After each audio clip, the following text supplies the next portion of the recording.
হাই সংগীসকল, মোৰ চেনেললৈ আপোনালোকক মই স্বাগতম জনাইছোঁ। সংগীসকল, মই আজি আপোনালোকলৈ লৈ আহিছোঁ আমি সচৰাচৰ ভোগ কৰা চকুৰ ৰোগৰ কেইটামান ঘৰুৱা ট্ৰিটমেণ্ট। সেয়ে সংগীসকল আহকচোন, পলম নকৰোঁ, মোৰ ভিডিঅ'টো আৰম্ভ কৰোঁ।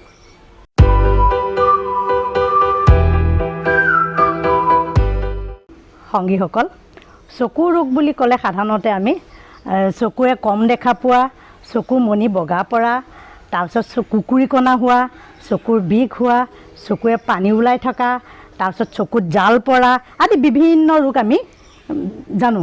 বিভিন্ন ৰোগসমূহে আমাক আমনি কৰে।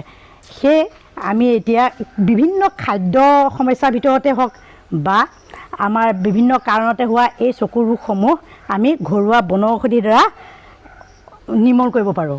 গতিকে সেই বনৌষধিৰ ভিতৰত মই আপোনালোকক ক'ব বিচাৰিছোঁ, যিখিনি খাদ্য আমি খালে আমাৰ এই চকুৰ ৰোগসমূহ আমাৰ হ'ব নোৱাৰে। আমি এতিয়া এই ৰোগসমূহ নিৰাময় কৰিব কাৰণে আমি ঘৰুৱা শাক পাচলিৰ ভিতৰত কি খাম তাক আমি আলোচনা কৰোঁ আহকচোন। এই ঘৰুৱা শাক পাচলিৰ ভিতৰত ঠাওতে পোৱাৰ ভিতৰত আমি খাব পাৰোঁ মূলা, নৰসিংহ, ধনিয়া, ছজনা, বিট, পালেং, তাৰপিছত চুকা শাক, জিলমিল শাক, খুতৰীয়া শাক, পকা বিলাহী, তাৰপাছতে কলমৌ শাক আৰু পদিনা, লগতে সংগীসকল কচুথোৰ। এইখিনি মই আপোনালোকক ক'লোঁ ঘৰুৱা আমাৰ ঠাউকতে পোৱা শাক পাচলি। চকুৰ গোটেইকেইটা ৰোগৰ কাৰণে খুবেই ভাল। সংগীসকল, শাক পাচলিৰ ভিতৰৰ পৰা মই ভিটামিনযুক্ত শাক পাচলিকেইটাৰ কথা ক'লোঁ। এতিয়া আমি ফল মূলৰ ভিতৰতনো কি খাব পাৰোঁ, আমি বাৰীতে থকা তাৰ ভিতৰত আমি খাম সংগীসকল পকা অমিতা, তাৰপিছতে পকা কল, পকা বগৰী, মধুৰি আম, খেজুৰি আৰু কল। এইকেইটা ফল মূল আমি বিশেষকৈ খাব লাগে, চকুৰ ৰোগসমূহৰ কাৰণে খুবেই ভাল। সংগীসকল, মই আপোনালোকক ক'ব বিচাৰিছোঁ, আমাৰ এই ৰোগসমূহৰ পৰা যে আমি এতিয়াই মানি থাকিব লাগে, এই অসুখ হ'লেহে যে মানিব লাগে, ইয়াৰ কোনো কথা নাই। আমাৰ বিশেষকৈ মাতৃসকলে সন্তানৰ বাবে সন্তান গৰ্ভত স্থিতি হোৱাৰ পৰাই এই শাকসমূহ সুন্দৰভাৱে খাব পাৰে। তেতিয়া আমি পিছলৈ এই ৰোগসমূহ আমাৰ সন্তানসমূহে ভুগিব লগা নহ'ব। বিশেষকৈ কুকুৰি কণা, চকু বগা পৰা আৰু চকুৰেদি কম দেখা পোৱা। সংগীসকল, এতিয়া মই আপোনালোকক ক'ম এই যি চকু ৰঙা পৰাই হওক বা বিভিন্ন কাৰণত চকুৰ এই ৰোগসমূহৰ সৰু ট্ৰিটমেণ্টকেইটাৰ কথা। প্ৰথমতে আমি শিলিখাৰ কথা ক'ম। শিলিখাটো খুবেই ভাল, সকলো ৰোগৰ পৰাই ই নিৰাময় কৰে। শিলিখাটো আমি কেনেকৈ খাম? শিলিখা এটা বা দুটা আমি ল'ম, শুকানেই হওক বা কেঁচাই হওক, খুব ধুনীয়াকৈ গুড়ি কৰি ল'ম।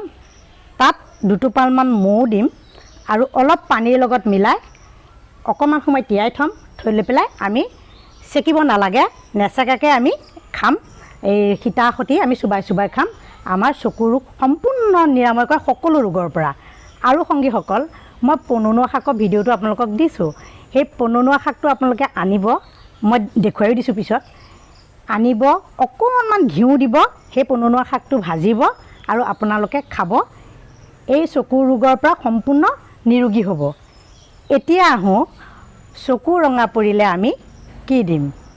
সংগীসকল, আপোনালোকে সকলোৱে জানে গোলাপ ফুল সকলোৱে ঘৰত থাকে। এপাহ গোলাপ ফুল আপোনালোকে ছিঙি আনিব, পাহিকেইটা এৰুৱাই ল'ব, পানীত অকণমান সময় তিয়াই থ'ব আৰু অকণমান পিছতে সময়ে সময়ে আপোনালোকে চকুকেইটা সেই পানী দি এনেকৈ মাৰি থাকিব। কিছুমানে গোলাপ জলো দিয়ে, এই গোলাপ জল এই গোলাপ ফুলৰ পৰাই বনোৱা, সেইকাৰণে গোলাপ ফুলৰ পাহিটো দিয়ে আপোনালোকে সেই কামটো কৰিব পাৰে।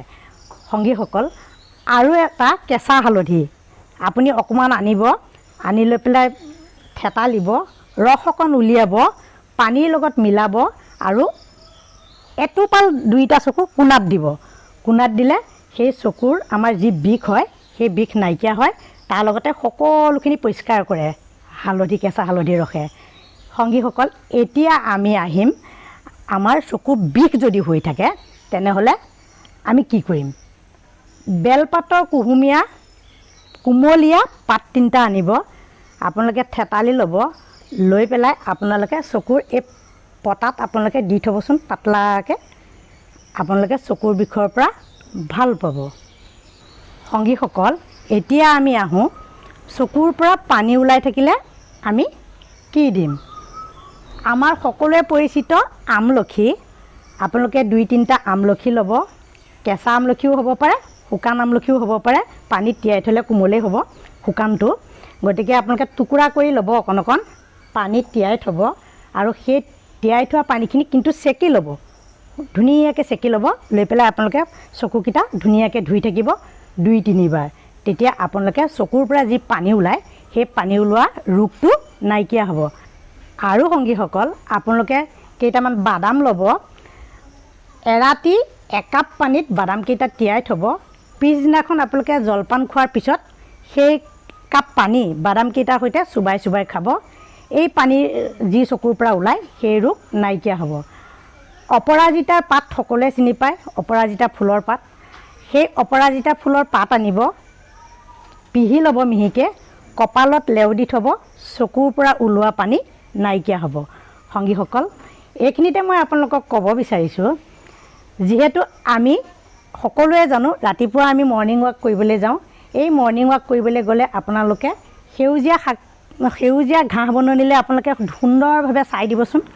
চকুজুৰি ধুনীয়া হৈ থাকিব আৰু চকুৰ পাৱাৰ বাঢ়িব। সংগীসকল, তিয়ঁহ আমি চিনি পাওঁ সকলোৱে। চকলকৈ কাটিব, চকুত এনেকৈ গোলকৈ দি থ'ব। চকুৰ দৃষ্টিশক্তি উজ্জ্বলতা বাঢ়িব বিশেষকৈ, আৰু আপোনালোকৰ চকুজুৰি দেখিবলৈ ধুনীয়া হ'ব। ছোৱালীখিনিৰ ক্ষেত্ৰত বিশেষকৈ সংগীসকল, এই যেনেকৈ বিয়াবোৰে মাস্ক কাৰণে কি এনেকুৱা এডাল লগায় আজিকালি ষ্টাইলৰ কাৰণে, সেইখিনি লগোৱাৰ পৰা অলপ বিৰত থাকিব। পৰাপক্ষত নলগাবই, কিয়নো সেই মাস্কাৰাডাল লগোৱাৰ পিছত চকু লাল হয়, কেতিয়াবা চকু বিষায়ো। সেয়ে সংগীসকল, এইকেইটা নিয়ম আপোনালোকে মানি থাকিব। মই জনা নিয়মকেইটা ক'লোঁ আপোনালোকক। আৰু ইয়াৰ বাহিৰেও আপোনালোকে চকুৰ এক্সাৰচাইজটো কৰিব। আপোনালোকে চকুৰ এক্সাৰচাইজ যেনেকৈ আমি এনেকৈ চকুকেইটা ঘূৰাই থাকোঁ, তেনেকুৱা এক্সাৰচাইজ ৰাতিপুৱাৰ সময়ত কৰিবচোন। চকুৰ কাৰণে খুবেই ভাল। আৰু চকু বিভিন্ন কাৰণত বিষালে আৰু এটা মোৰ মনত পৰিছে, কেঁচা হালধি অকণ আনিব, থেতালি ল'ব, লৈ অকণমান কিন্তু কেৰাহীত গৰম কৰি ল'ব। লৈ পেলাই চাফা ফটাকানি এখনত বান্ধিব আৰু বিষ হোৱা চাৰিওফালে এনেকৈ সেকি দিব। চকুৰ বিষ ভাল পাব।